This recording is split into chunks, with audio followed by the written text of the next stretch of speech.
Assalamualaikum warahmatullahi wabarakatuh. Selamat pagi teman-teman. Perkenalkan, kami dari kelompok 5 akan menyampaikan materi mengenai desain penelitian kualitatif. Sebelumnya, perkenalkan anggota dari kelompok kami. Yang pertama ada Febri Kiranasari, yang kedua Rizky Anissa, yang ketiga saya sendiri Anissa Ramadhani, yang keempat Zahra Nida, lalu ada Siti Sofia. Langsung saja ke materi ya teman-teman. Untuk materi pertama akan disampaikan oleh Febri Kiranasari. Untuk Febri, saya persilahkan. Saya Febri Kiranasari akan menjelaskan tentang pendekatan penelitian kualitatif. Menurut Mulyung, penelitian kualitatif adalah penelitian yang bermaksud untuk memahami fenomena tentang apa yang dialami oleh subjek penelitian, misalnya perilaku, persepsi, motivasi, tindakan, dan lain-lain secara holistik dan dengan cara deskripsi dalam bentuk kata-kata dan bahasa pada suatu konteks khusus yang alamiah dan dengan memanfaatkan berbagai metode.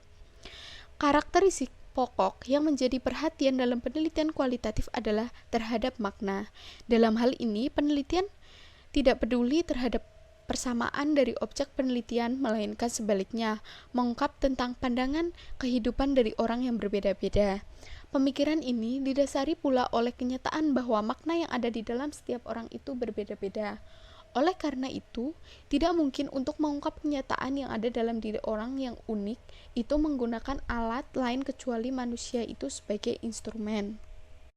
Menurut Sugiono, itu mengemukakan bahwa penelitian kualitatif dilakukan ketika yang pertama bila masalah penelitian belum jelas, masih remang-remang atau mungkin masih gelap, untuk memahami makna di balik data yang tampak, untuk memahami interaksi sosial, untuk memahami perasaan orang, untuk memahami teori, untuk memastikan kebenaran data, dan yang terakhir yaitu untuk meneliti sejarah perkembangan.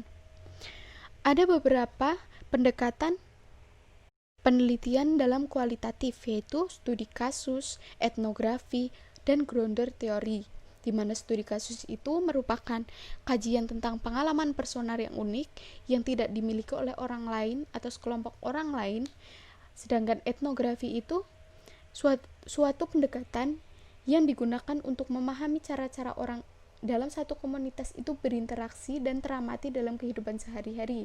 Dan grounder teori itu bertujuan untuk menghasilkan atau menemukan suatu teori yang berhubungan dengan situasi tertentu. Kemudian, fokus atau masalah penelitian kualitatif. Dalam pandangan penelitian kualitatif, gejala ini bersifat holistik atau menyeluruh, tidak dapat dipisah-pisahkan, sehingga peneliti kualitatif tidak akan menetapkan penelitiannya hanya berdasarkan variabel penelitian, tetapi keseluruhan situasi sosial yang diteliti meliputi aspek tempat, pelaku, aktivitas yang berinteraksi secara sinergi. Karena terlalu luasnya masalah, maka dalam penelitian kualitatif, peneliti akan membatasi penelitiannya dalam satu atau lebih variabel. Batasan masalah dalam penelitian kualitatif itu disebut dengan fokus yang bersifat pokok masalah yang masih bersifat umum. Cara menentukan fokus yaitu dalam mempertajam penelitian, peneliti kualitatif menetapkan fokus.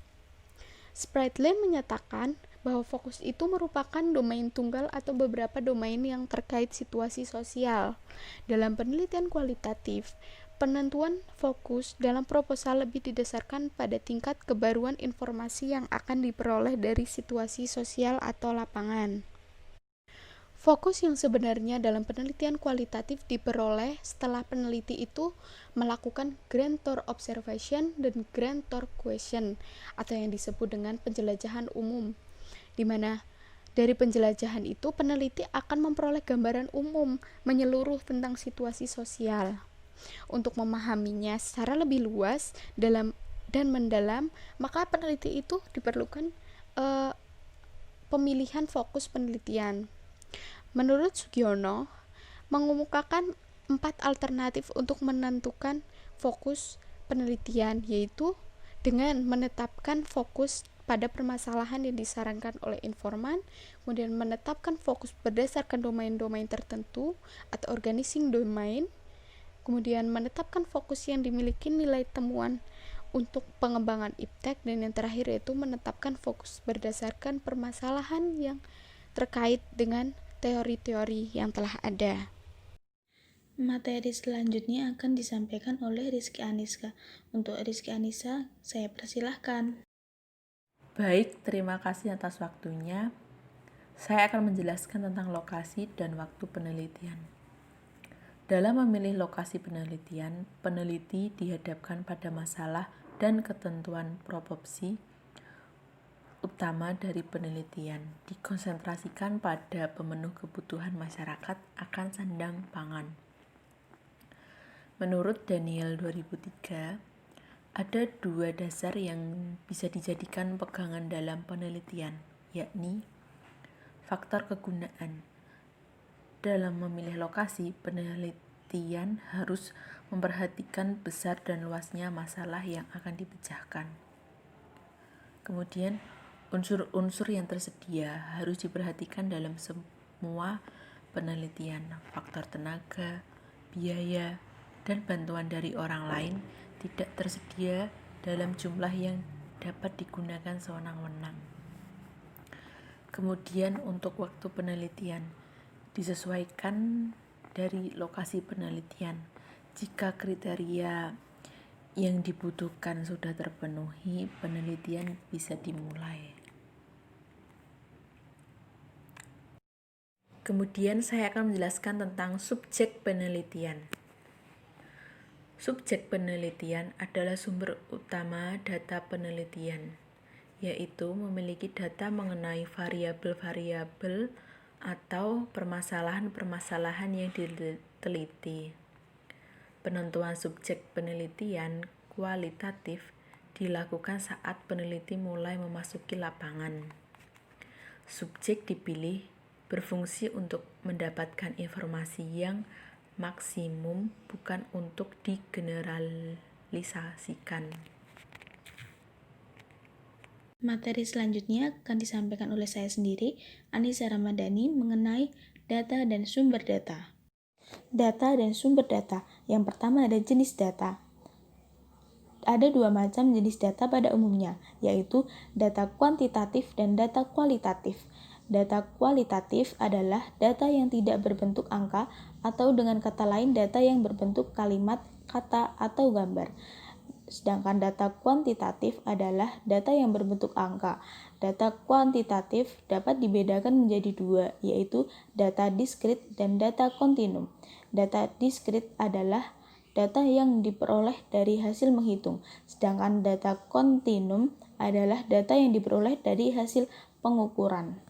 Kedua, ada sumber data dalam penelitian. Sumber data dalam penelitian dibagi menjadi dua, primer dan sekunder. Sumber data primer yaitu data yang langsung dikumpulkan oleh peneliti atau petugasnya dari sumber pertamanya, baik secara individu maupun kelompok.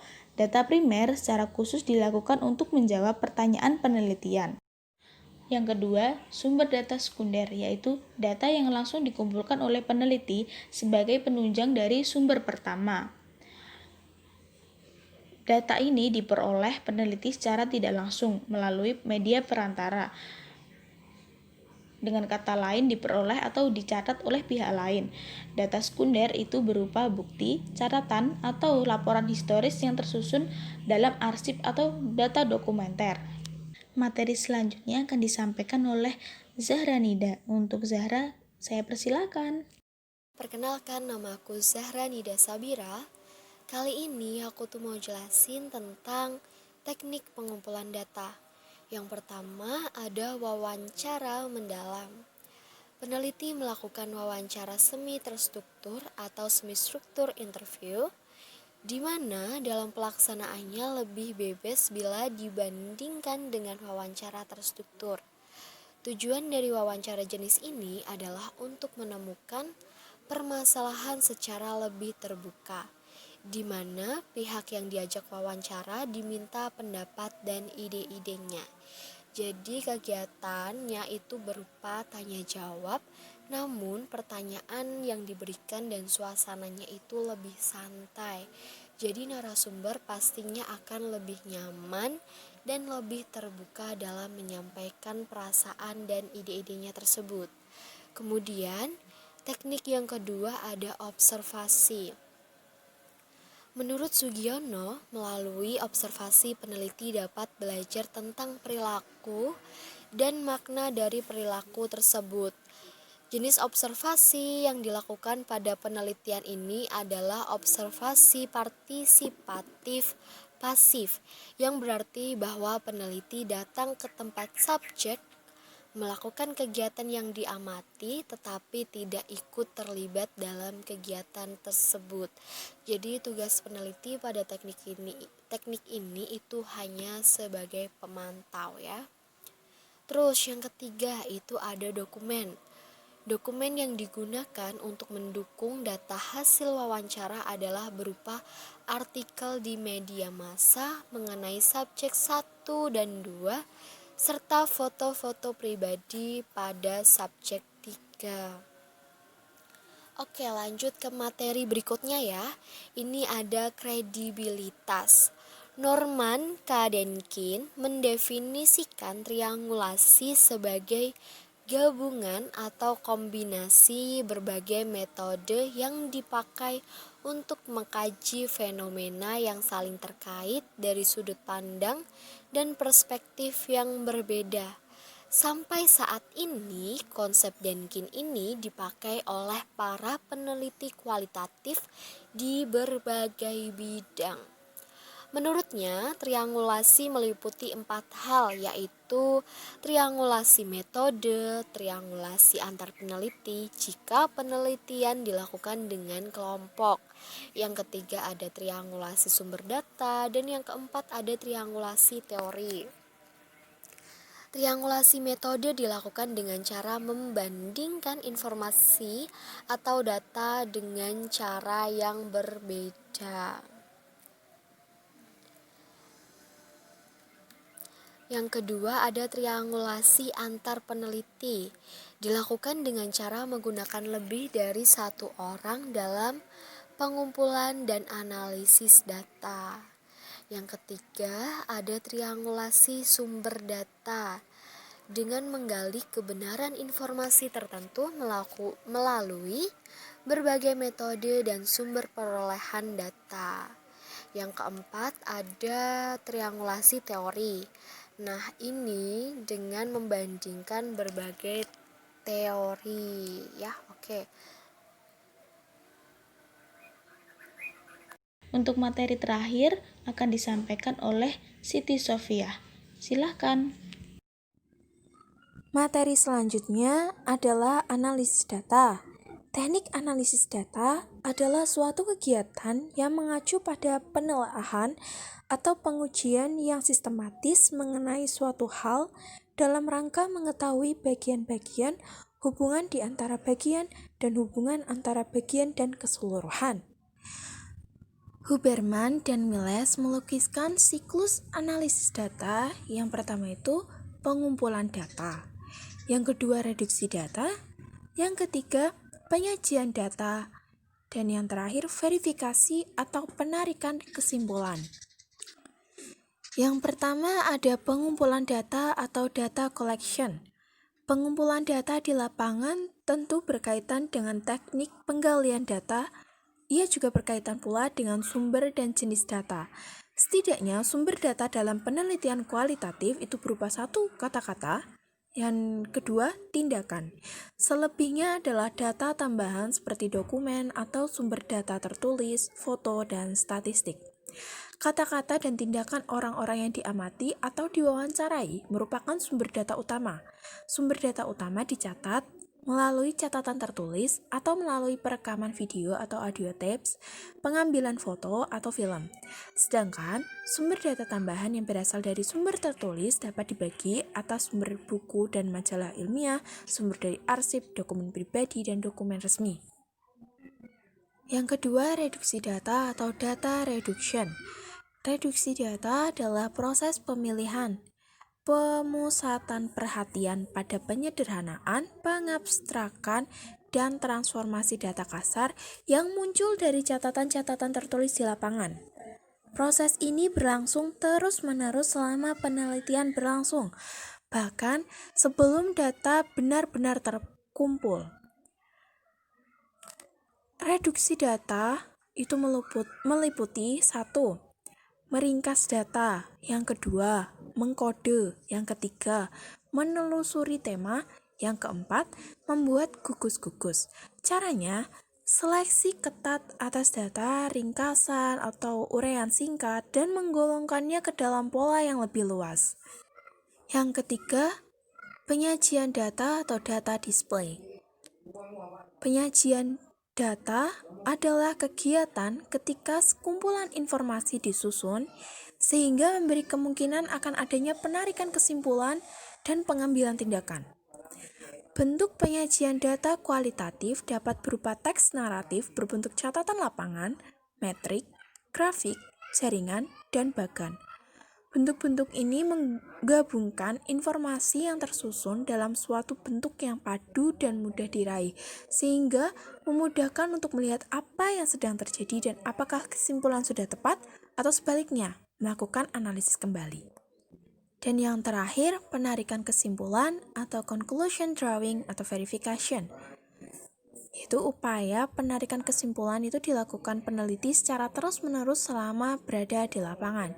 Dari permulaan pengumpulan data, peneliti kualitatif mulai mencari arti benda-benda, mencatat keteraturan pola-pola, penjelasan-penjelasan, konfigurasi-konfigurasi yang mungkin, alur sebab akibat, dan proposisi.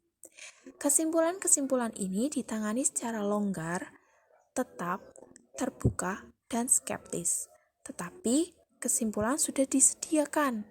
Mula-mula belum jelas, namun kemudian meningkat menjadi lebih rinci dan mengakar dengan kokoh. Kesimpulan-kesimpulan itu juga diverifikasi selama penelitian berlangsung dengan cara 1. Memikir ulang selama penulisan. 2. Tinjau ulang catatan lapangan. 3. Tinjau kembali dan tukar pikiran antar teman sejawat untuk mengembangkan kesepakatan intersubjektif. Yang keempat, upaya-upaya yang luas untuk menempatkan salinan suatu temuan dalam perangkat data yang lain. Terima kasih. Saya kembalikan lagi ke moderator. Terima kasih untuk Sofi. Cukup sekian penyampaian materi desain penelitian kualitatif dari kelompok 5. Mohon maaf apabila ada salah kata. Semoga bermanfaat. Terima kasih.